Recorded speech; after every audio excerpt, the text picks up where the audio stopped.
Chapter 5. How to tame the consciousness.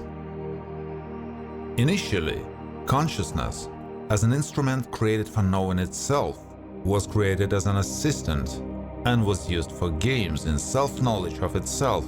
But over time, the consciousness absorbed the creator with game itself, because as the games became multidimensional and the players in them became more complicated, the creator of the game hid under the multidimensional game of his multidimensional consciousness as pure space of the primordial essence, contemplating itself in itself as a single, putting on the instrument of living consciousness, playing in countless multidimensional images of oneself, creating projections of one's consciousness in endless images of game universes, essentially empty initially, but infinitely filled in perception. Thus, the space of the primordial being dressed in the first body of its living consciousness, and the first body hid the original essence under the game of thought process, which transferred its contemplation from itself in itself as a single entity to its created instrument of knowledge and began to play with it in consciousness, creating its new eternity of self-knowledge. Thus, the whole chain of endless multidimensional living images of oneself was born, from the creators of universes to creations, in which the first being hid from himself, giving partial power over the game to the game itself and its infinite images in it. This is how the illusory oblivion of oneself under the power of its multidimensional game, and until now, the instrument of consciousness keeps the player in oblivion with a karmic chain of accumulated multidimensional knowledge and states, thereby weaving a multidimensional living cocoon of consciousness of individual accumulations of karma in the illusory game of eternity with itself.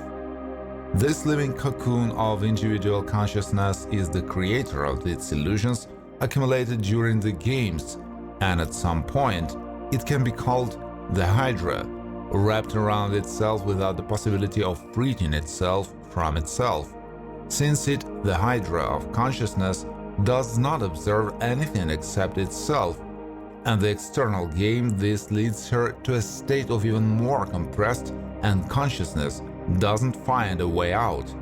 It sees its image, feels itself, changes itself from incarnation to incarnation, but doesn't understand where the exit is. And the exit was always inside. If you don't follow your own Hydra of consciousness and let go of the external game Hydra of consciousness, you can subjugate and tame on Hydra of consciousness, make it a void pet kitten. The instruments for this are minimal.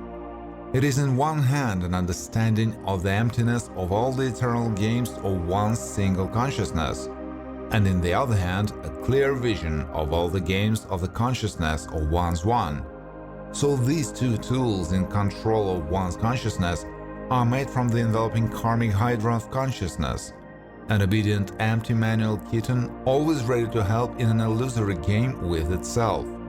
So awareness of the emptiness of all games of consciousness and concentration on them expose the primordial essence of our divinity and lead to the complete submission of our multidimensional living consciousness, from which we created a multidimensional living game in the image of the universes of our living consciousness.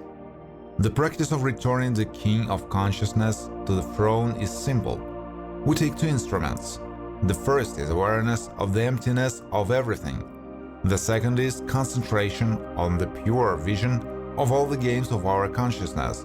Through understanding, we contemplate what is happening in our own and external game consciousness. At the same time, the following happens: our own consciousness and thoughts, like snakes of a many-headed hydra, freeze when concentrating on them, as before, pipe, cobra, and while we contemplate so concentrated, the snake's thoughts freeze before their king, but only contemplation and concentration stop.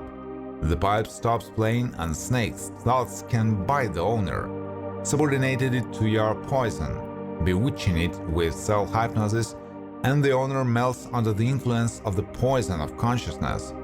Therefore, the practitioner doesn't stop playing the pipe around the clock. That is, to arrive in conscious concentration on the emptiness of all the games of his consciousness and be in a pure vision of contemplative concentration on his inner games, multidimensional consciousness, and illusory external games.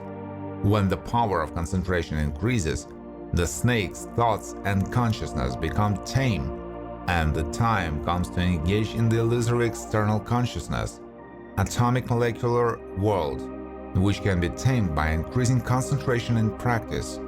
This will be manifest itself as siddhi or control of its own consciousness.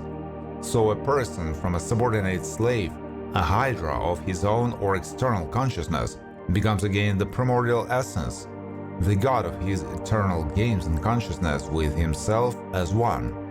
This is how consciousness and all eternity that consists of it obeys.